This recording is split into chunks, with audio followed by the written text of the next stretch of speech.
लो दोस्तों, आपका स्वागत है मेरे चैनल नॉलेज हब में। आज मैं आपके लिए लाया हूँ गौतम बुद्ध की एक बहुत ही प्रेरणादायक और दिल छूने वाली कहानी। गौतम बुद्ध जो है अपनी आखिरी सांसें गिन रहे थे और निर्वाण प्राप्त कर चुके थे और अपना ये शरीर छोड़ने वाले थे। तो एक ग्रामीण आया और उसने गौतम बुद्ध से एक सवाल पूछा। और वो सवाल ये था कि जीते जी मुक्ति पाने का रास्ता क्या है? ये बहुत ही कीमती सवाल है। और अब ध्यान से सुनिएगा गौतम बुद्ध क्या कहने वाले हैं। गौतम बुद्ध ने उसे पास बुलाया और कहा, पहली बात, सारे पापों से दूर रहो। जहां तक हो सके हर पाप करने से बचो। दूसरी बात, जीवन में जितने भी पुण्य कर्म कर सकते हो, जितने भी अच्छे कर्म कर सकते हो, वो करो। और तीसरी बात, अपना मन यानी कि माइंड जो है जितना हो सके उसे प्योर रखो, उसे अपने चित्त को निर्मल रखो।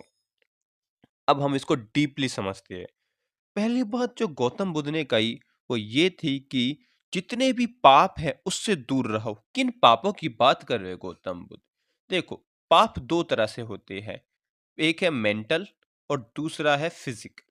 मेंटल में हम किसी को गाली दे, किसी के लिए बुरा वचन सोचे, बुरे विचार सोचे, दूसरे का बुरा हो जाए, ये सारी चीजें सोचे, ये भी पाप है। आप ऐसा मत सोचिएगा कि आप जब शरीर से ही किसी को हानि पहुंचा तो पाप है। महावीर तो ये कहते थे कि सोचा कि हुआ। तो वो यही कह रहे हैं कि आपने मन में अगर किसी के खिलाफ सोचा भी बुरा करने का और असल नहीं भी किया तब भी वो पाप लगेगा, क्योंकि आपने सोच तो लिया ना, आपके मन में विचार तो बुरा आ गया ना दूसरे को हार्म करने का। तो पहला है मेंटली, जो आपको कोई पाप नहीं करना है, किसी को दुख नहीं देना है, किसी को हार्म नहीं करना है, किसी को जो है उसकी जिंदगी को बुरा नहीं बनाना है, संघर्ष उसकी जिंदगी में ऑलरेडी और नहीं बढ़ाना है।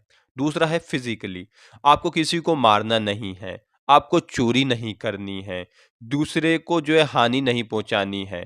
ये सारे हो गए पाप, ठीक है? एक होता है मेंटल और एक होता है ये फिजिकल। तो आपको इन दोनों से ही दूर रहने हैं। ज्यादातर क्या होता है, जो लोग होते हैं वो फिजिकल तो पाप नहीं करते हैं, चोरी नहीं करते हैं, किसी को मारते भी नहीं, पर मेंटली वो बहुत सारे पाप करते रहते हैं। ऐसे लोग जो होते हैं ना, थोड़े किसी टिमिड तरह से लोग होते हैं, असल में जिंदगी में कुछ नहीं कर पाते, किसी का बुरा नहीं कर पाते लॉ की वजह से, कानून की वजह से, पर मन में जो है उसके लिए सोचते हैं कि वो अभी मर जाए, उसको कुछ हो जाए, उसका नुकसान हो जाए, ये भी पाप में ही गिना जाएगा। आप अपने आप को बड़ा शरीफ मत समझिए अगर आप मन में सोचते हैं पर फिजिकली नहीं करते हैं। तो ठीक है, तो आपको मन और शरीर दोनों